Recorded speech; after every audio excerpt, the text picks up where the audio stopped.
Good afternoon and welcome to the City Club of Cleveland. My name is David Molpus and I am with ideastream, the executive editor. As most of you know, we are the local national public radio affiliate, WCPN 90.3, and the PBS affiliate, WVIZ. This week at the Idea Center, we've been very honored to host the annual meeting of public radio news directors from around the country. And we're delighted to bring a piece of that conference to the City Club today. Breaking news and getting it right are two priorities in journalism that don't always match up, whether we're talking about the arrest of the Boston bomber or the escape of 3 women from a decade of captivity in Cleveland. So the question news directors are asking themselves today is, how do we do better? And here to discuss that is an outstanding panel, journalists who've reported and directed coverage of various types of breaking news, including some of the most devastating disasters, natural and man-made. I've had the privilege of working with a couple of them over the years, and they are exactly the kind of people you want at the helm, and also guiding the next generation of journalists. Moderating the discussion is George Bodarky. He spent a decade working in commercial radio before coming into public broadcasting. He's now the News and Public Affairs Director at WFUV-FM on the Rose Hill campus of Fordham University in the Bronx. He's on the air and he trains students. I will let him introduce the rest of the panel, so I give you the President of Public Radio News Directors Incorporated, George Bodarky.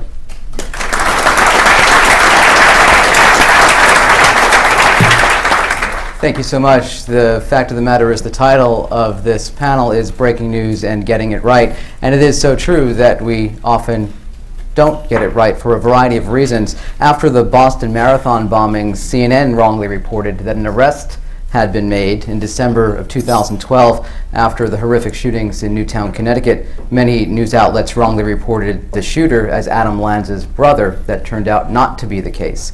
In June of 2012, CNN and Fox News Channel misreported the Supreme Court decision on Obamacare.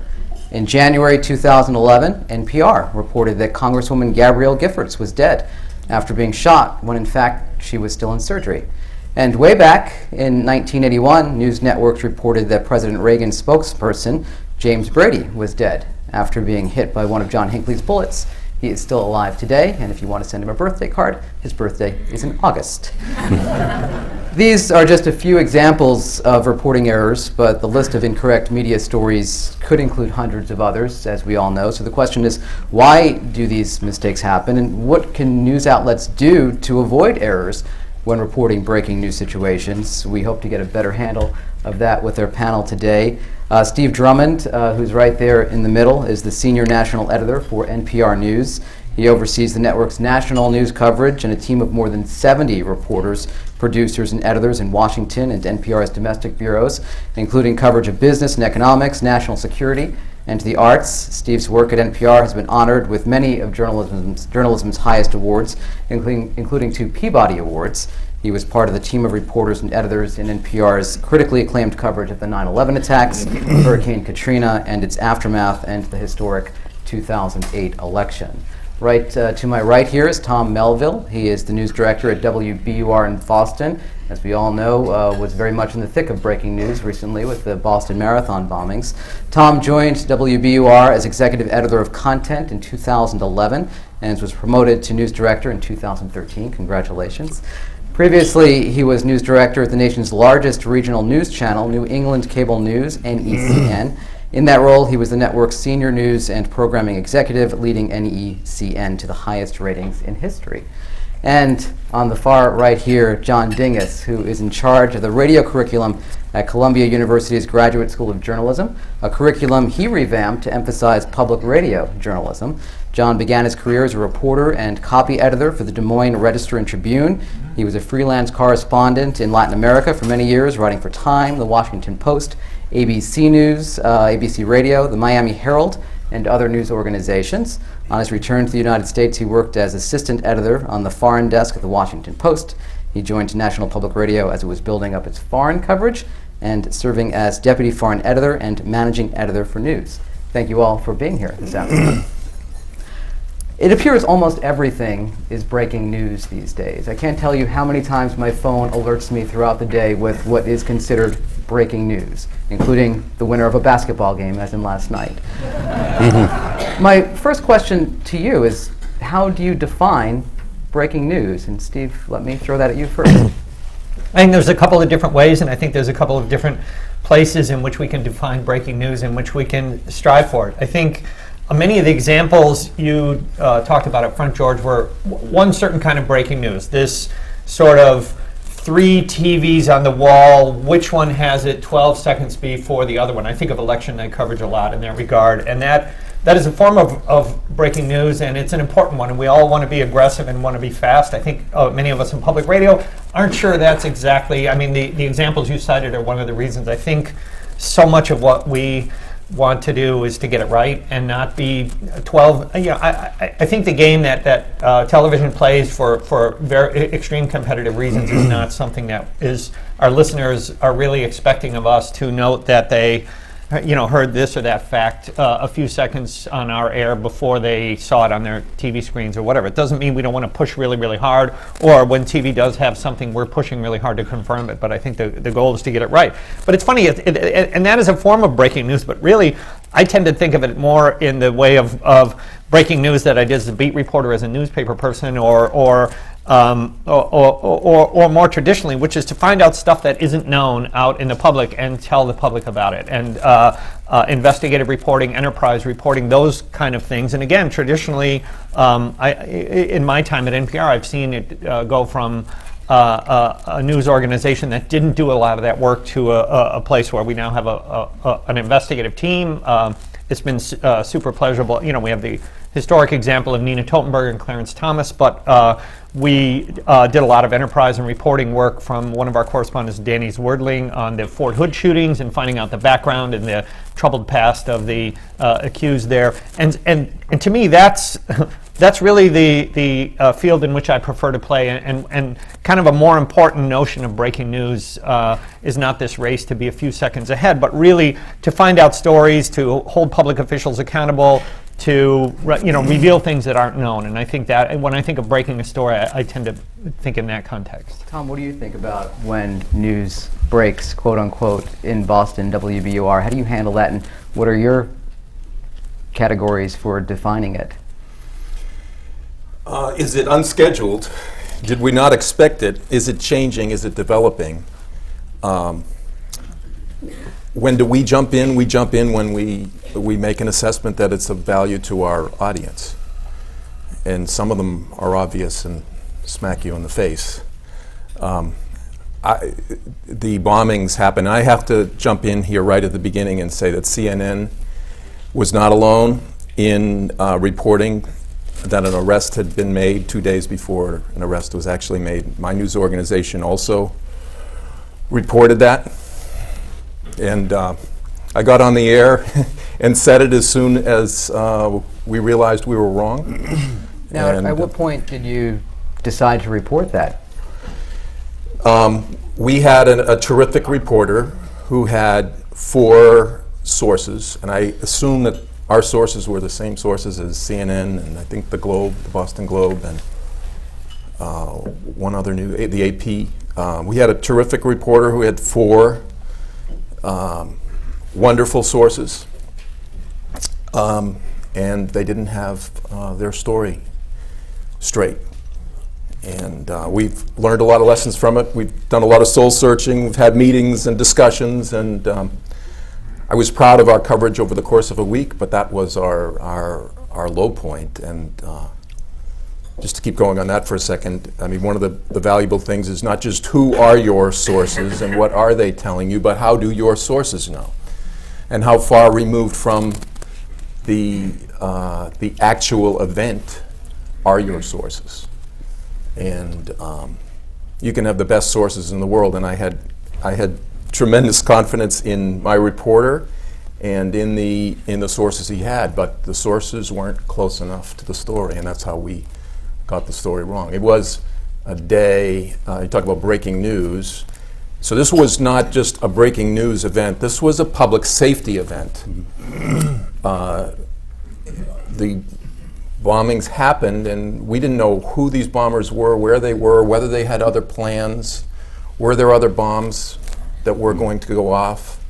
There was tremendous anxiety in our community, and there was a desire to find out about this. Let me ask you this question when you say that, because how much responsibility would you say the public bears in a situation like that? Are we being pressured too much to get information out too quickly because people are demanding information?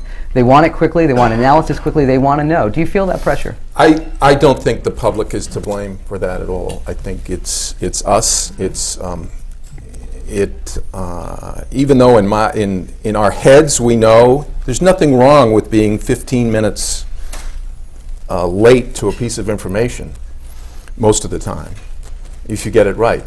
The public doesn't remember which news organization was the first one to report fact A, B, or C, but they will remember which news organization got it wrong.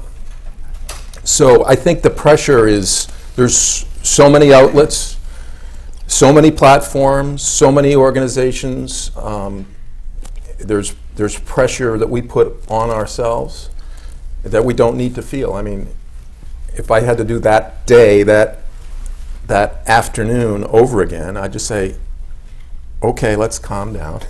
Let's really have a thoughtful, careful, considered conversation with the reporter. Let's not rush his information to air. And let's make sure, who are your sources? Okay, great sources. How do they know? How many levels are there 3 or 4 levels of hearsay? Is it a totem pole of hearsay between your source and the actual event? John, let me bring you into the conversation at this moment. What do you think, you're an educator, you work with aspiring journalists. What do you think they need to learn when it comes to identifying sources, making sure that you're not running with the story too quickly, asking those questions? How do you know what you know? Tell me how you approach that. Well, I am an educator, but in my soul, I'm still a guy in the newsroom. And I think about the problems of covering news and the decisions that editors have to make and reporters have to make. And if you think about it, if you're an organization like Public Radio, NPR, which is dedicated really to public service journalism, some of your biggest decisions are what not to cover. A lot of journalism covers the easy stories. Breaking news on a nightly basis is some kind of crime happens in some neighborhood. Everybody understands crime. Everybody understands car chases. And so if journalism just does that, you're covering breaking news. That's what's happening. There's another obligation, I think, that we have, and that is to break news. That we as news organizations have an obligation to get at the bottom of what is happening and to break that news. Nina Totenberg's great story back in the day when I was still at NPR, but just the last couple of weeks, the Washington Post and the Guardian, they have changed perhaps history because of their enterprise reporting. And so to me, that service of breaking news on the part of journalists is just as important as the other part.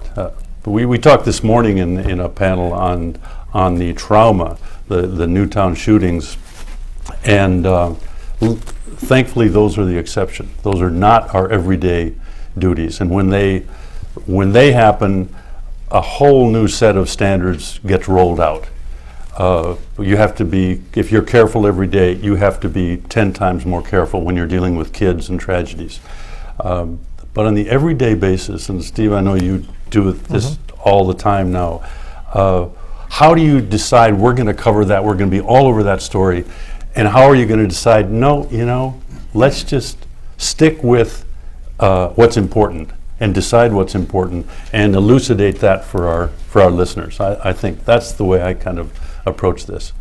If it really is, in breaking news situations, Tom, about getting important information out to the public because it is a public safety issue, why then shouldn't news organizations who typically compete with one another during these situations work together to get it right, and then do, as John and Steve are talking about, then enterprise other stories where you then can still be a leader?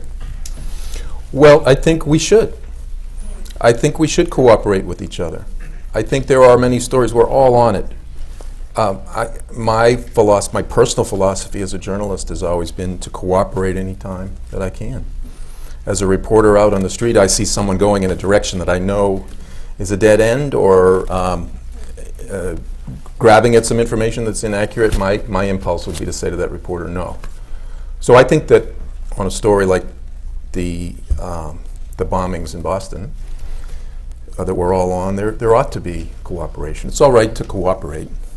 Steve, any thoughts on that?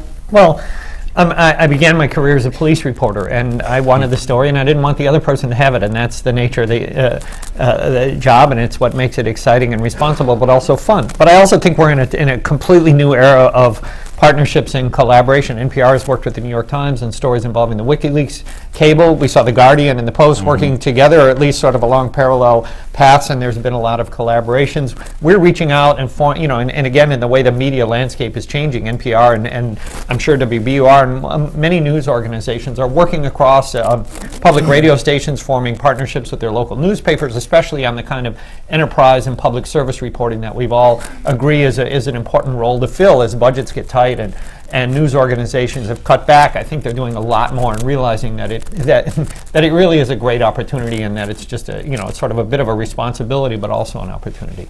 That being said, do you think that news organizations are relying too much on each other when it comes to reporting news? For instance, NPR did make the mistake of reporting that Congresswoman Giffords was dead, and then that was picked up by CNN, and now that mistake is being spread throughout. Well, and so that answers your first question a little bit, is shouldn't we work together? Well, when we're making decisions on breaking news within NPR, we have to make decisions that the people responsible for in our newsroom. We can't make decisions based on what's a judgment call that someone at CNN or someone at Fox made. We have to make it in a lot of our discussions on so many of these stories that we're talking about. Have our people confirmed it? Have we confirmed it? And those are the discussions we have every day, whether it's the obituary of a celebrity. It's great that Gawker has it or someone on Twitter has it. Can we confirm it? And until we do, we don't report it. And so that's sort of the flip side of partnering and collaboration. And these collaborations are different. We're finding in a lot of these things that decisions about ethics or granting sources anonymity or things like that one one may make, that may not meet my standards. And so that it's not just, oh, it's wonderful, let's all collaborate and work together. There are some very important ground rules and some very difficult hurdles to overcome. Tom, how important is it for you to make sure that you're debunking misinformation that you know is being reported elsewhere quickly? I think in a story, forgive me for going back to the Boston bombings, but I sort of have lived it. It's important. I mean, when you've got a whole community who's staying home, the city's on lockdown, and everybody's listening and watching and on their little devices, tweeting and reading tweets and posts. If there's information that's out there that's inaccurate, it's important to be vetting it, to be checking it out, and to be correcting the public record.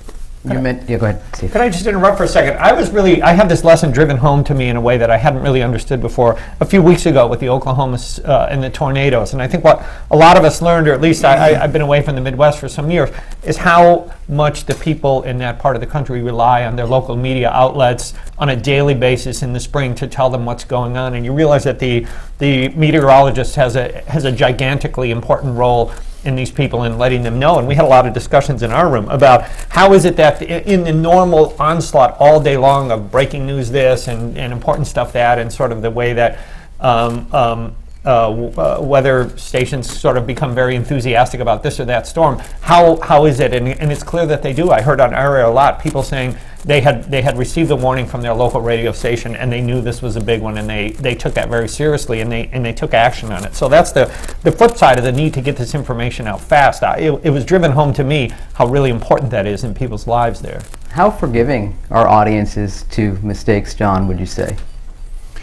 I think they understand, if we're not talking about politics, they understand that mistakes are made, and they're fairly forgiving because they understand that it's coming out quickly. They would rather have the information than, particularly on something like a tragedy or a disaster, and they know that you will come back and correct it if there is something that's wrong. As long as you're couching it as, here's what we know so far, this isn't confirmed yet, but this is something we think you should know. I think that they're fine with that, and they have to trust that we are vetting the information, we're checking it, and we're telling them how we're checking it as we're broadcasting it. We're not just putting it out there and saying, oh, sorry about that, we were wrong. We're saying, this isn't for sure yet, but we want to tell you about it. I think that's incredibly important. When you get into issues coverage, policy coverage, I think there's a much bigger problem of loss of credibility. They don't believe us even when we do tell the truth, even when we do have 3 sources. If it goes against their prejudices, that's a big problem. Not really a breaking news problem, although it certainly comes up with breaking news of the White House and things like that. Steve, how does NPR hold itself accountable when it makes mistakes and make sure that the public knows why those mistakes happened? Well, we have a feeling if we make a mistake that we need to correct it. We need to correct it in most cases on the place in which it appeared. Although now we're able to do it on the ephemeral nature of radio means if you can put a correction on air, and if people don't hear it, the web and online means we can post a correction on the story where it appeared, and we can say that this story changed, and we also independently we have an ombudsman who reviews our work and who critiques it, and who is independent of NPR and who can sort of be the voice and advocate for the listeners and representing that. And often he has. Or she has, they have opinions different than what we in the newsroom might think, but that's part of the process. We put our best work out there, and we have to be willing to take the heat when we don't get it right. Tom, how do you handle that at WBUR? I think it's essential to be quick and complete in corrections and acknowledging. We're all human beings. We all make mistakes. And I think we as journalists, we see people all the time sort of dancing around their mistakes. When we're reporting on them, it's so critical for us to be complete, to be clear. We were wrong. We're sorry. John, there was a time when if you made a mistake in a news report, time passed before you could correct that mistake. You had to wait until the next edition of the paper to come out. You had to wait until the next time that program aired. Today you can correct mistakes almost instantaneously. Do you think that has made journalists maybe a little lazier because they know they can quickly correct a mistake? There was a terrible saying back in the day when you would make a mistake and somebody would call you on it, and there would be this phrase said in the newsroom, we have to stand by our story. And this usually meant we're just going to tough it out and not admit that we really, usually on a judgment call, not a factual call. And that is gone. Perhaps it was forced on us, but definitely there are so many checks that you could not get away with that, even if you wanted to be as stubborn as sometimes we were in the past. And so the correction has to be sincere. It has to be enthusiastic. It has to be that the news organization has to project that we're doing this with great gusto because we are correcting something and we want you to get it right. And you've got to know that every time we are going to make a mistake, we're going to correct it as soon as possible with the maximum of disclosure, and we're going to analyze, perhaps, if it's the case, how the mistake was made. If there was a ethical problem or if there was a journalistic standards problem involved. Steve? One of the things I find interesting is the world in which we're operating now is not just, it used to be the newspaper and TV, and now we're working in a whole different world in which, and we saw it in Boston, Twitter is saying all kinds of stuff by all kinds of people who may or may not be journalists and who may or may not have their facts straight. And so that has a couple of ramifications. It it puts a lot of pressure on us when everybody in the newsroom is seeing this or that on Twitter or somewhere else that's saying something and we have no idea whether it's true or not, and we're trying to confirm it. The flip side of that is if we get something wrong, boy, is it pointed out to us extremely quickly. Well, at NPR it always has been. We get something wrong and 3-4 million people hear it, and one of them's going to know it, and they're going to pick up their phone and call us very quickly. And oftentimes, by the time the next thing goes around, so there are just gigantic, huge pressures all the time. The flip side is we put out. All Things Considered will be a 2-hour program with an incredible amount of content in it today, produced only 24 hours after yesterday's All Things Considered. And by and large, almost all the stuff in there is going to be right today. And it always used to amaze me. Take a look at the Sunday newspaper. It's really fat, and there's a whole lot of stuff in there. And the vast majority of the time, we do get stuff right. But the pressures, especially in which we're operating in a world in which everybody has a camera and everybody can type something into Twitter, means that it's not just us anymore. And there are a whole bunch of people to hold us accountable, but there are also a whole bunch of people out there operating sort of in our world who don't follow the same standards and ethics and procedures that we do. Tom, clearly social media has been a game changer when it comes to covering breaking news. I'm sure you can talk about that from your perspective, just simply covering the Boston Marathon bombings and the impact of citizen journalism on all of this. It has. Everybody's a journalist, and but I think in order to deal with that, we have to just look to our journalistic principles that we've always held. Verify, attribution. Mm-hmm. How good is this source? How can we be sure of this source? There's just more and more pressure. With more and more people feeding us, there's more and more work to be done to filter it all through and to be reporting information that is good. I think that one word that I would share in dealing with a high-pressure, big breaking news story, the one word I would share more than any other would be calm. Bombs may have gone off, 270 people might be wounded and in the hospital, and there might be all kinds of people listening and a desire to get the story, get it right, explain to our community what's going on. You cannot do that unless you remain calm. How do you prepare to remain calm? How do you get your staff ready for that? I think you have to set a tone and practice it every day. And it just becomes more important. The bigger the story, the more tense the story, the more important that calm is. When we start raising our voices, I think I worked in the newsroom of the Boston Herald-American as a college student a long time ago, and I'd see every once in a while someone yell across the newsroom. And I've been in other newsrooms where I've seen that from time to time, and it doesn't really work. A calm voice is an important tool.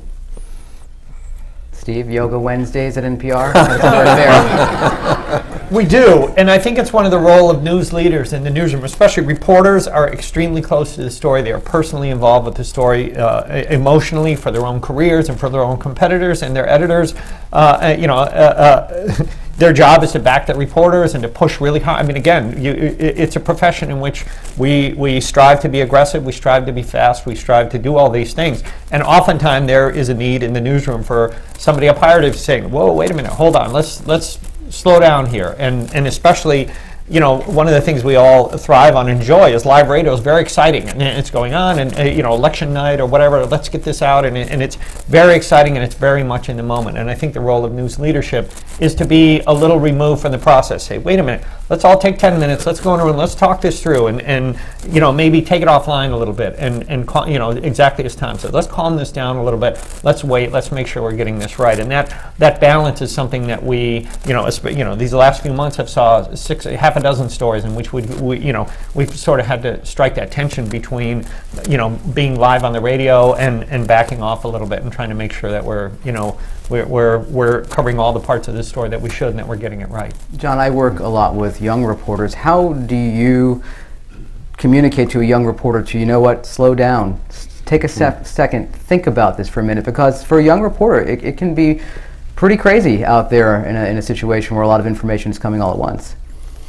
I think young reporters need to be brought into this with car chases and local coverage and accidents where the adrenaline gets going. I was a police reporter too. Fire broke out, down the street from my house as on my way to work. Man, I just went crazy. And I get back to the newsroom, they said, okay, 3 paragraphs, John. So, okay, that's what you call perspective. And so young reporters will go crazy for a while until they've had a little bit of experience, and then they'll say, okay, now I know how to do this. And then when you throw them into a big story like this, they'll be able to handle it. One point I wanted to make is that when you're reacting to a colossal story like Newtown, the choice of which reporters you put on that is incredibly important, because you don't, in my judgment, you don't necessarily go with the one that's going to be the fastest. You go with the one that you know is going to be the one that will think on their feet and figure out how to do it. Make decisions like ethical decisions that we talked about in the morning. How many kids, do you talk to kids in a situation like that? How do you treat family members? You don't want a firebrand, a cowboy, and many reporters are firebrands and cowboys. You want and I know that some people will say, oh yeah, you're too public radio, you just want to be it slow down and everything. But I think people appreciate the fact that the coverage will be thought through as it. And the other problem is, of course, it's repetitive. It is so repetitive when you're on a breaking story like that. You are going over the same set of facts, you're trying to get them straight, but there's not much happening. But you have to continue with the coverage. And that's a big challenge to I guess decide how long you keep with the live coverage in radio, and when do you try to do something else that changes the perspective or the context a little bit. To that challenge, I would just... I'm going to stop you there for one second. We do want to get to folks' questions, but we do need to stop now for mid-forum announcements. Thank you very much, George. I'm Dan Moulthrop of the City Club, and just a few brief announcements. Today at the City Club, if you're just joining us as part of the on-air audience, we're listening to a Friday forum featuring a panel discussion on breaking the news and getting it right. We're going to return to the panel in a moment, and for our traditional City Club question and answers, we encourage everybody in the audience, guests and members, to ask questions. That's the best part. We welcome all of you here and those listening to WCPN 90.3 FM, WCLV, and WTAM are one of the many radio stations across the country that air our programs. Our television broadcast partners are WVIZ, PBS, ideastream. Television broadcasts of the City Club are made possible by Cleveland State University and PNC. Our live webcast is supported by the University of Akron. Next Friday, June 28th, the City Club will welcome Dr. Karen Mossberger, the premier national researcher on the digital divide and broadband inclusion. For more information about that forum or any of our upcoming forums, or to make a reservation for any of them, or to order a CD or DVD of past programs, check us out online, cityclub.org. We welcome guests today at tables hosted by ideastream and the Public Radio News Directors Incorporated. Thank you very much for your support. Today's program is the annual WCLV Forum endowed by Robert and Jean Conrad. Joining us at the head table today are Robert Conrad and his guest and ace intern, Julie Callenborn. Would you both stand to be recognized, please?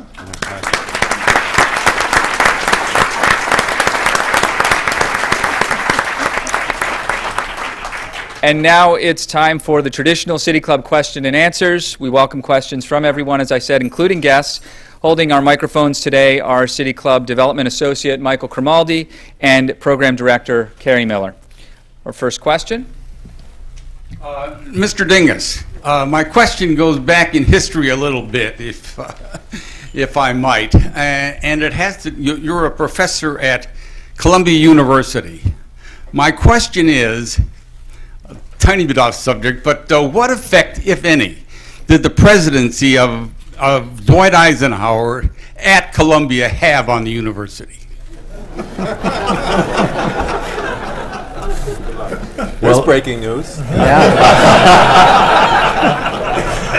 I have often said that I came to Columbia University in 1996 after leaving NPR. And so I wasn't there when Eisenhower was there. I always, I was one of those people who teaches at Columbia, but I don't think I ever could have gotten in. And if I'd gotten in, I probably wouldn't have been able to afford it. But whatever is said about Eisenhower, his pictures all over the place, it was a great moment in the university. It's Ivy League to start with, but it always was a little bit, second, third, fourth rate after Harvard and Yale. And so Eisenhower, I think, really improved the prestige. And he was there for a while. He went on and had a very good influence. We all know what the situation is with newspapers today. Here in Cleveland, the Plain Dealer is going to cut down to 3 days of home delivery. And the story is a number of journalists are going to kicked out the door. My question is, what is the role of public radio and public television in a situation like that? I think it's an opportunity for us in public media. I know one of our mantras, if you will, at WBUR is we want to become more and more a primary source of news. We have a strong audience. We feel blessed to have that strong audience. I think that there is an appetite for more thoughtful, longer form, contextual journalism, and it breaks my heart to see the struggles that newspapers have. We have to step into that void and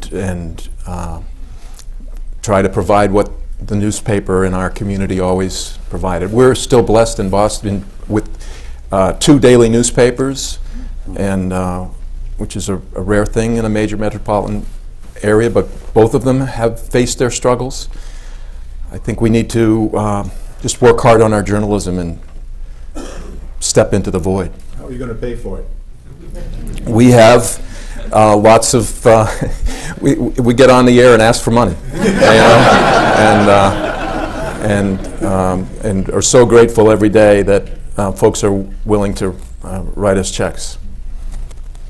So I think it's a bit of an opportunity and a responsibility. It causes so many of us great anxiety that the work that the newspapers have traditionally done, sitting in school board meetings on Tuesday night, not just in Boston, but in all the surrounding suburbs, and knowing that public money is being spent, deals are being done, meetings are having, and there's nobody sitting there taking notes and writing it up in the paper that morning. That's a real scary thing for a lot of us. So I think we given in a world in which our audience is not shrinking as rapidly and declining as quickly, we have a great opportunity, and it's pleasing to be in this field, but it's also a responsibility that we have to sort of pick up and sort of assume some of that work that the newspapers have done. And that's what we were saying before. In many places, we're being able to work with them more and say, hey, let's work together on this in a way that couldn't have happened 10 or 15 years ago.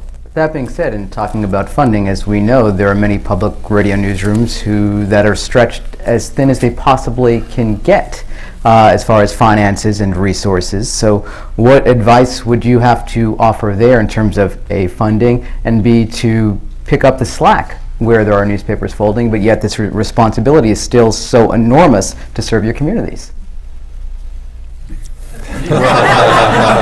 Well, collaboration. Florida, for example, Miami has a really great collaboration between a struggling newspaper, the Miami Herald, and the local NPR station, are doing really good things. I think that's one of the areas that you can multiply resources. We're in a transition. It will last probably 10 years before we figure out, hopefully we will figure out, the economic model for journalism. And in the meantime, doing our job, I think one of the ways to do that is by sharing resources with other news organizations when it's appropriate, and certainly things like that are. Steve, any advice? I totally agree. We're trying to figure out new ways of working with all sorts of people and doing things on the web or with newspapers or with many of these sort of startup journalism organizations. I think the public universities and private universities have stepped in a way in which we haven't seen before in terms of investigative reporting, and we're currently working with several of those projects around the country. And it's just as you say, we're trying to figure it out. Sometimes it works, sometimes it doesn't, sometimes it's an opportunity, sometimes we're trying a whole lot of stuff and trying to just see our way as we go forward. Additional questions? As a longtime public radio listener, both here in Cleveland and in Western North Carolina, and a member of several stations, I want to say I appreciate your thoughtful, deliberate approach. It's a welcome reflection. I want to ask specifically about the challenges of getting it right in foreign coverage, which is a different challenge from a lot of ways, obviously. I was recently traveling in Turkey and was there when the protests began over at Gezi Park and in the Taksim Square area, and observed some of the protests throughout the nation. Noticed that the journalists in Turkey, and particularly some of my friends there, told me weren't covering it legitimately. They were basically covering the government side of the story and not the people's side of the story, except for one television network, which was identified as being more pro the people. And I noticed that NPR and some of the international coverage was a little more balanced, but still didn't get the nuances of what was really going on. The depth of the issues didn't come out right away. The emphasis on the over-police response didn't come out right away. It sort of got presented a little more as a riot than as a protest at times by some news media. So how do you deal with all these kind of issues on a foreign basis? I have huge and great respect for our foreign colleagues who work in conditions that are, extremely difficult. As always, and it's an old sort of cliche that newspapers are the first rough draft of history. We do so. So many things are going on, so many things are happening that stories evolve, and this story is as it appears on day one, and then it looks different on day two, and it is an evolving and reporting coverage. We do the best we can under extremely difficult circumstances, made even in countries in which freedom of the press and other things are don't exist, and so it's something that I have the greatest admiration for. I don't have a lot of experience in how they do it and how they do it so well. John, you've done a lot of foreign reporting. Yeah, I'm glad you brought that up because that was where I lived, was breaking news and international stories, the fall of the wall, Tiananmen Square, these issues where we had to cover them. It was before the internet, so there wasn't as much information flooding out on an hour-by-hour basis. But the difficulty that we always had was, number one, local news sources have to be used, and often they're unreliable. Your reporters, luckily in most of those major stories, we pre-positioned people long enough before the story really exploded so that they knew what they were talking about. Either they were in the country and they knew the country, but they weren't parachuting in. I think what you're referring to, certainly when I've seen it, it's because a reporter doesn't know the local story, doesn't know who to trust, gets the story because the reporter always gets the story, but the story might be wrong because they didn't really understand the local context. So having those reporters on the ground who will be able to understand because they've had the background, that's absolutely essential in foreign coverage. You have to have expertise. It's more than just a beat. You actually have to understand something about the history. And NPR does a great job of having people year after year in these positions, and they really become adept and very knowledgeable about the issues. I think that's the only way to do it. Now you've got I admire Andy Carvin's work at NPR, who basically has become kind of a foreign reporting hub from Washington, and he uses social media to do it. And he has developed a methodology that I think most reporters would do well to imitate, or at least to be supported by somebody like him, in which he actually is fact-checking through Twitter and through Facebook to throw out questionable things. Example, we struggled for weeks trying to figure out how many people were actually dead in Tiananmen Square. I don't think anybody really knows today how many there were. to basically put it out to everybody that could possibly have any information about it, and to check specific things, not the overall, but just on this corner, what happened? And try to nail down facts using social media. That works very well internationally, and that's a tool that we simply didn't have in the past. I would say this is just a huge problem for our nation. As newspapers have closed Yeah. bureaus, and as the television networks have closed bureaus, we have more and more American reporters, to use the gerund there, parachuting in, and it's a big problem. I feel blessed to be a station that's affiliated with NPR, who has foreign bureaus. It's a great blessing. They can't be everywhere. The one organization that gives me hope is a Boston-based international news organization called Global Post,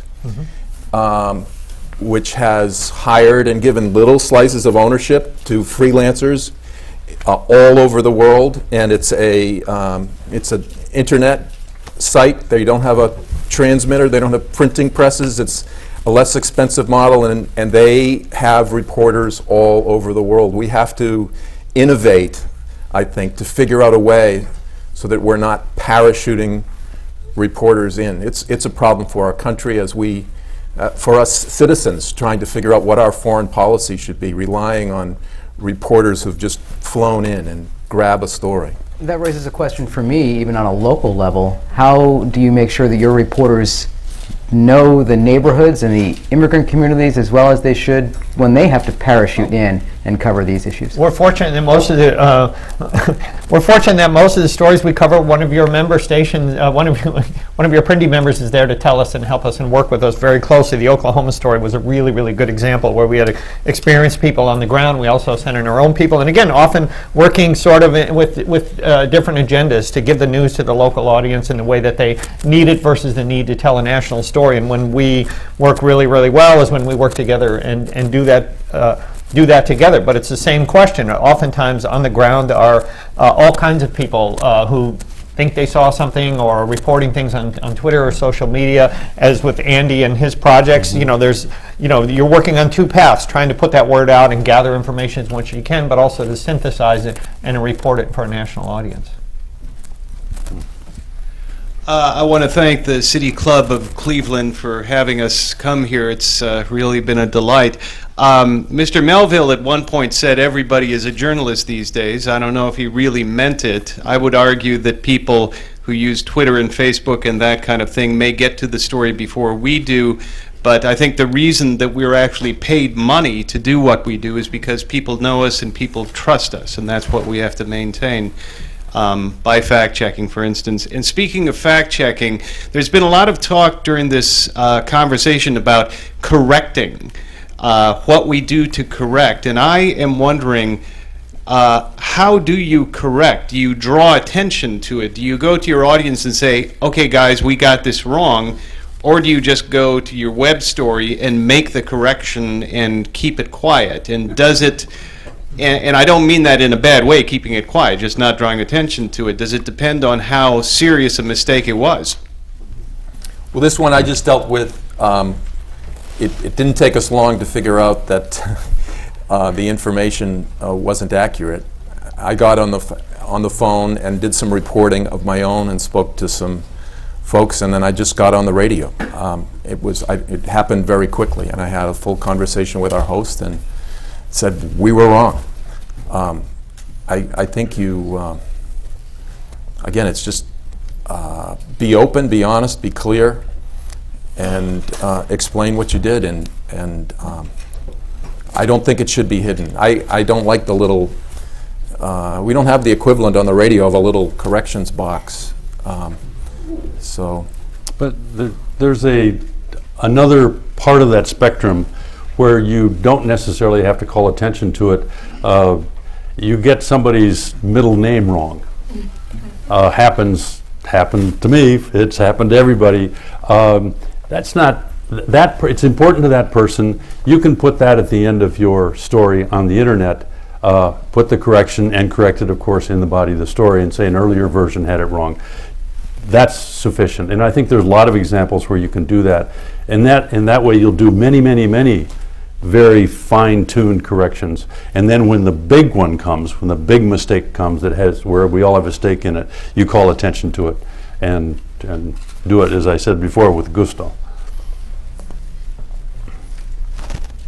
In talking about breaking news today, each of you gentlemen from National Public Radio has provided some very valuable insights. It brings to mind that one of the major breaking news stories of the past fortnight has been the matter of the leaks from the National Security Agency and the treatment of that information. There's been a certain amount of criticism that that information could in some way impair our national security. My question is, how do you and your staff determine whether information of that kind is such that it should be disclosed on National Public Radio, or that it should be eliminated or not used because of the possibility of some danger to national security? I've been involved in several stories in which we've had to make those calls, and sometimes you have requests from the government or demands that, or somewhere in between a request and a demand that you not publish or you not go with a story or information. You have to evaluate like that. You all do. Is that correct and accurate? And if so, then let's treat that responsibly. Or is it just the government's interest in keeping information they would, for all sorts of reasons, rather not have out there? They love to classify stuff, and they love to say that it's top secret, and so we have to both respect that, but also analyze and do our job as sort of watchdogs or holding public officials accountable. We have to do that, and there's going to be tension there, and so we listen to their views and we make the best decisions that we can. In the case of the recent information, once that information's out there, it's out there, and then it's a matter of sort of what our role has been, is not the organization that broke the story, is analyzing, sort of figuring out what's important, what isn't, making sense of it all, and trying to explain it to our audience. Tom, where do you draw that line when it comes to our responsibility to report versus our responsibility potentially? Where is that responsibility line to withhold information because it could put the public at risk? I think you need careful analysis. I'm winding back. I was a child when the Bay of Pigs happened, so I just remember reading this years later. But I think it was the New York Times that was going to break the story that the Bay of Pigs invasion was going to happen before it happened, and President Kennedy got on the phone and impressed upon the New York Times. Correct me if I'm wrong here. Right. That they can't go with that story. Lives would be lost. And so the New York Times held the story, and the Bay of Pigs invasion happened, and it was a colossal mistake. And President Kennedy afterwards said, "I wish you hadn't listened to me." You know. So careful analysis. This morning at the panel about we were talking about the Newtown shootings, and the comment was made that you have to be a person first. So before you're a journalist, in making your decisions about whether to go with a story or whether to pursue a story, and I think that has to be part of the analysis. If someone's saying to you, lives are going to be lost, you have to balance the right to know versus the loss of life. These are difficult decisions. I think they have to be made carefully and thoughtfully, and you may have the President of the United States on the phone telling you not to go with a story, but you still have to do your own analysis and make your own best decision. Hi, my question is for Mr. Dingus. Like you, sir, I'm a journalism educator, and my question, I totally agree. I deal with a lot of young reporters, and I agree most of them are cowboys. And is it possible for me as a journalism educator to help them become from a cowboy to a person who thinks on their feet? What can I do to help that transition, if anything? Well, the way I approach it is that I have them do breaking news because that's part of they have to know that, particularly in radio. But I balance that, and I overbalance it with enterprise coverage. And I teach them reporting. And so I stay away from, and in general our school stays away from the approach of throwing people into street stories as if that was what reporting was all about. You go out, whatever you find, you quickly get it done, bring it back. And instead, we say, okay, know how to do that, but you've got to know, as a journalist, your main job is to be a reporter, which means understanding facts, gathering the facts, getting the context, understanding the policy issues, understanding the stake for citizens and people in general, and being able to explain it in an articulate way so that people will actually enjoy reading it. And once you get them to that stage, they're not cowboys anymore. They'll still be nervous, they'll still make mistakes, but they'll understand that their job is to explain more than just kind of shout out one sentence news breaks. Might I make a suggestion? I wondered, do you have your students show their work to the people that they've written about? I don't require that. Well, one of the things I learned in journalism school, the difference between being in journalism school and being a baby police reporter, was that I sat at a desk in a suburban strip mall writing about the local goings-on every day, and if people didn't like it, they came right in the door and they yelled at me and they talked to me, and if I got something's name wrong, and it's something you don't get in journalism school. It's nothing like making a mistake and having the actual subject of that mistake holding you accountable. Might be something you could try and say, hey, go back to, take this piece, go back to the people you wrote about and ask them what they think about it. Anyway, it's just a thought. Thank you.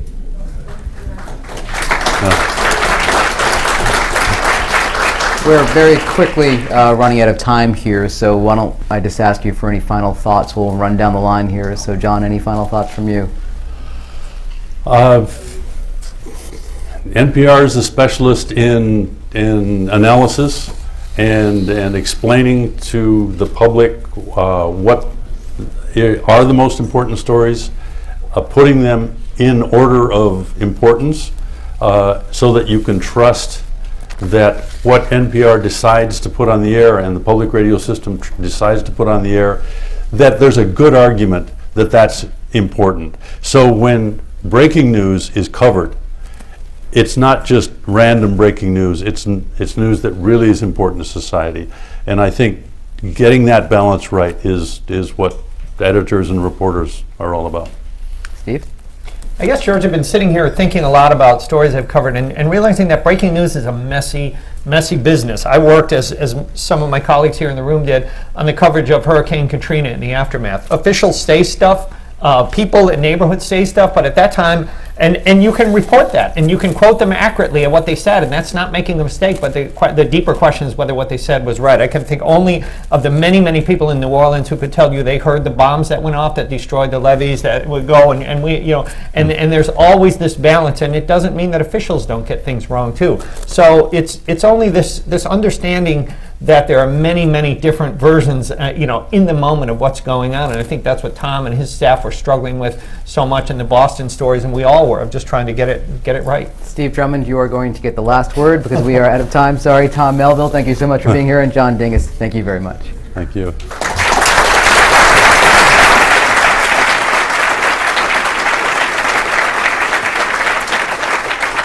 Today at the City Club, we have been listening to a Friday Forum featuring a panel discussion with John Dingus, Steve Drummond, Tom Melville, and moderated by George Bodarky. I want to thank the panel. It's been fascinating and very instructive. I want to thank you, ladies and gentlemen. Thanks to Dan Moulthrop. This meeting is adjourned.